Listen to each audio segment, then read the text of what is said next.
Olá, eu sou o Omar Estel e seja muito bem-vindo àquela nossa dose semanal de realidade. Racismo. Quando começou? Existe racismo estrutural?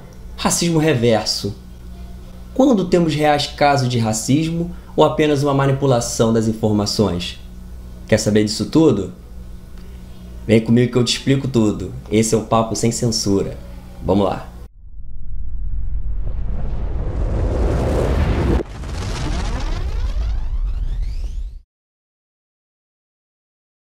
O racismo, hoje em dia tão discutido, é algo que, ao contrário do que muitos pensam, não surgiu junto com a escravidão. A escravidão é algo inerente à raça humana e é registrado, tem registros assim de séculos, milênios. E só há pouco tempo atrás, coisa de um século e meio, que começou a ter essa conotação racial à questão da escravidão, né? A escravidão antes era por motivos diversos, por povos que simplesmente perdiam a guerra, povos de religiões diferentes, povos que ansiavam por montar impérios, ou por questões entre tribos mesmo, questões de hierarquia, né, dos mais fortes com os mais fracos. Então essa conotação racial é algo que não é uma coisa que sempre existiu, assim, diretamente ligada à escravidão, né? Só a partir ali do final do século XVIII, século XIX, que começou a ganhar, principalmente na escravidão aqui, né, no Ocidente, essa questão da conotação racial, dos negros como uma raça inferior. Porque se formos imaginar, os judeus, por exemplo, foram escravos na Babilônia, foram escravos no Egito, foram escravizados até por Roma durante muito tempo. Passaram o que passaram mais recentemente no século passado na Alemanha nazista, né? E nem por isso teve uma conotação racista, embora muitos admitam que seja uma reação antissemita ou algo do tipo, mas sempre houve muito mais uma conotação religiosa nas mais antigas e, no caso do nazismo, uma questão econômica ou ideológica, enfim. Não tinha muito a ver com raça. E até a questão da raça é uma coisa muito discutível, né? Raça é uma coisa que você tem em cães e gatos. O ser humano é a raça humana, né? Nós temos etnias, então até a própria utilização de raça para humano é uma coisa que não faz muito sentido se você parar para analisar. De séculos para cá, de um século para cá, mais ou menos, o racismo ele tem ganhado muita notoriedade dentro das pautas identitárias revolucionárias. Isso com mais força a partir ali da década de 40, né? Na escola de Frankfurt, quando essas doutrinas revolucionárias começaram a deixar o proletário de lado e começaram a ficar umas pautas mais identitárias, né? Indo para esse lado dos oprimidos, vamos colocar assim, da sociedade ocidental, que é o desejo final deles, né? Ruir com a sociedade ocidental, que é o único jeito deles implantarem a visão utópica, o futuro utópico deles.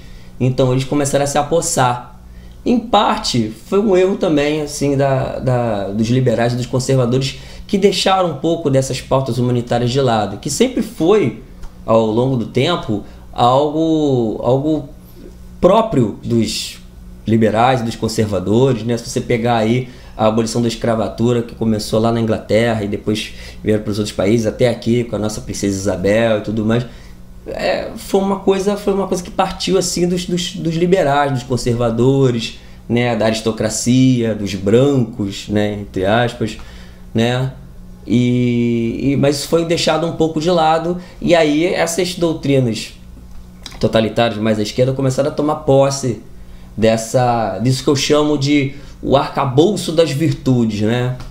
Então, se você se diz progressista ou de esquerda de alguma forma, você automaticamente é contra o racismo, é contra o machismo, é contra a homofobia, mesmo que você seja machista, homofóbico e racista, né? Então, é uma coisa realmente bem complicada. E aí, a gente chega num caso como a gente está nos dias de hoje, né? Em 2020, com o Black Lives Matter, o caso lá do George Floyd nos Estados Unidos, que não tem que passar pano, foi uma coisa horrível, uma coisa imbecil, um assassinato a sangue frio, Mas até que ponto você pode pegar isso e colocar isso como um racismo estrutural, né? E não um racismo... Porque o racismo existe, isso é óbvio. Não tem... Ninguém em sua consciência vai negar isso. Mas essa luta para colar uma pecha na civilização ocidental como uma civilização racista, como um racismo estrutural, que é o complicado. Porque aí, quando você dilui no coletivo, você acaba protegendo, sem querer ou não, os verdadeiros racistas. Se todo mundo é racista, ninguém é racista.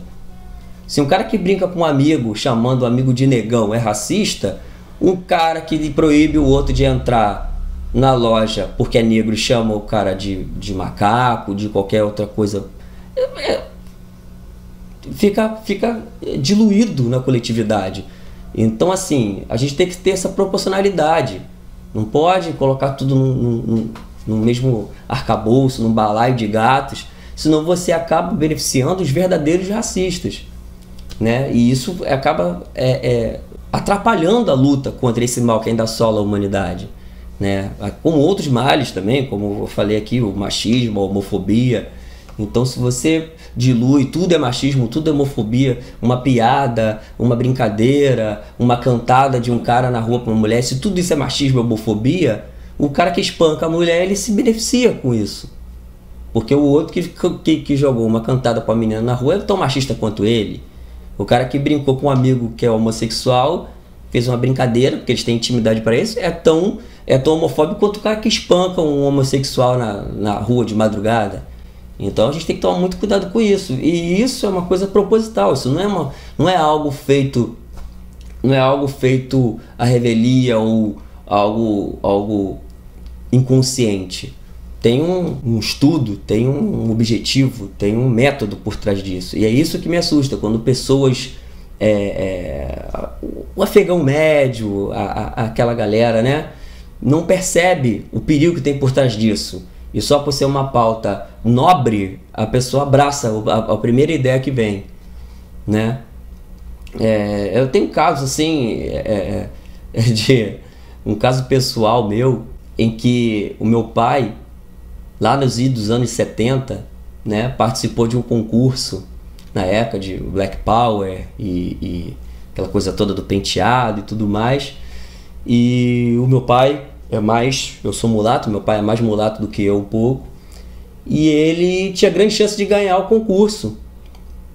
Até que chegaram os outros concorrentes e falaram assim: ó, você não pode concorrer aqui não, porque tá faltando tinta aí.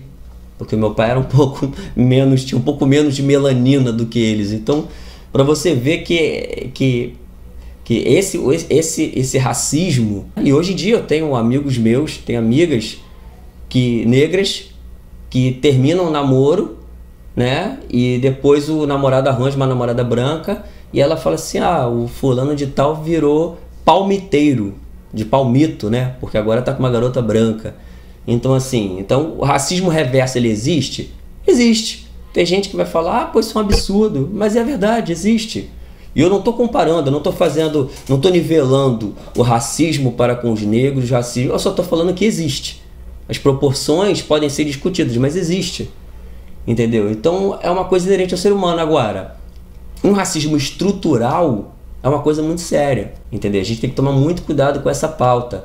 Principalmente, voltando ao que eu estava falando antes, no momento em que, na minha opinião, se aproxima um combate, quase que uma guerra civil entre negros, brancos e pardos. Porque esses movimentos identitários, defesa, né, suposta defesa dos direitos dos negros, está crescendo, está ficando cada vez mais violento, cada vez mais intolerante. Você vê nos protestos nos Estados Unidos pela morte do George Floyd, você vê negros perdendo suas lojas, você vê branco protestando pela morte de um negro quebrando loja de negros. Você vê vídeos desse pipocando na internet. Você vê policiais negros sendo mortos.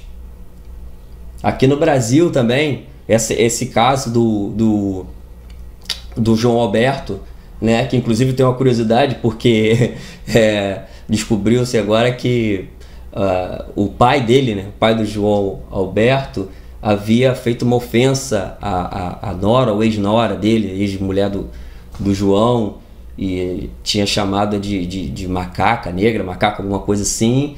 E depois a mulher voltou e retirou essa acusação, falou que não tinha o termo macaca, era só negra. Então ficou uma história meio sem explicação, sem pé sem cabeça, mas enfim, é uma coisa assustadora.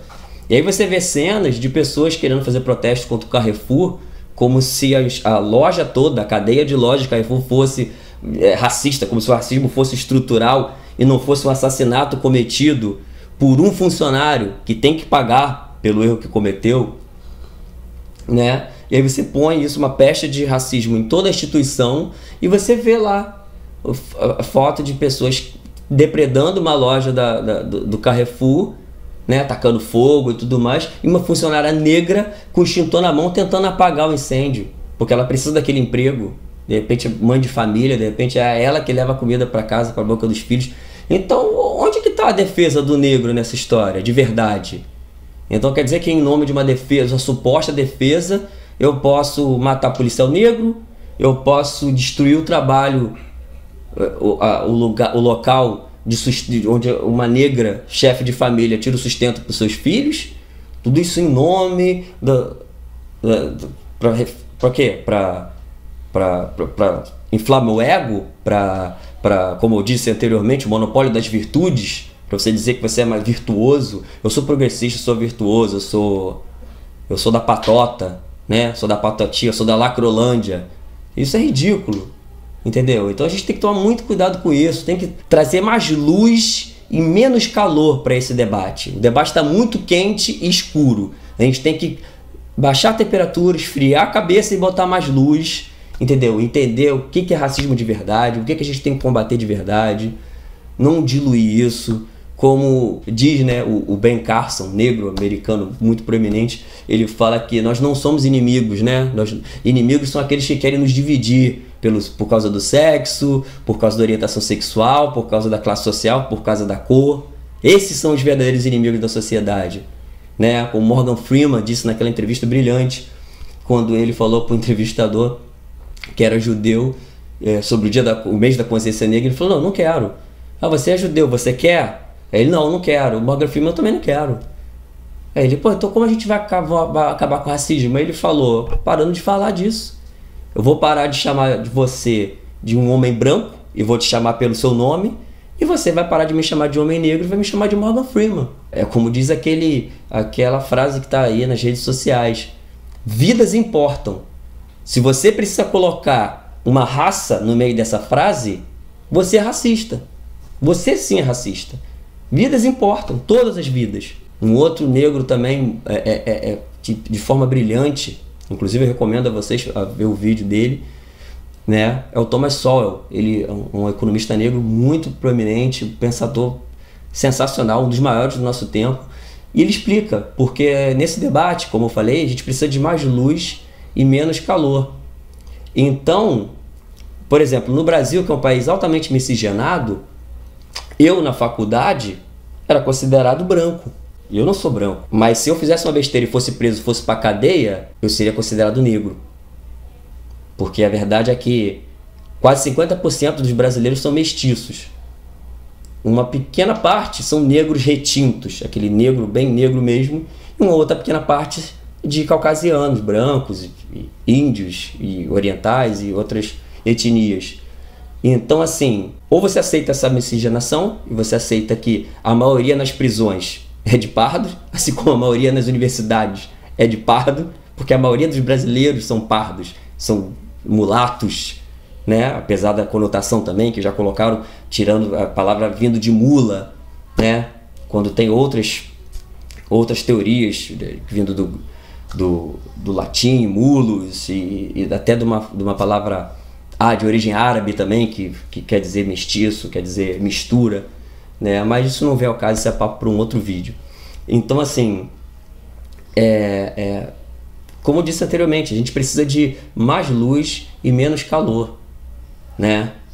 Como o Thomas Sowell, como eu dizia anteriormente, ele explica que até quando fazem assim como eu falei da minha cor na universidade é uma e na cadeia seria outra, lá nos Estados Unidos também, quando eles fazem toda aquelas pesquisas sobre salários e entre negros e brancos, entre mulheres e homens, mulheres negras e mulheres brancas, eles tiram uma média, sem considerar tempo de trabalho, eficiência, carga horária.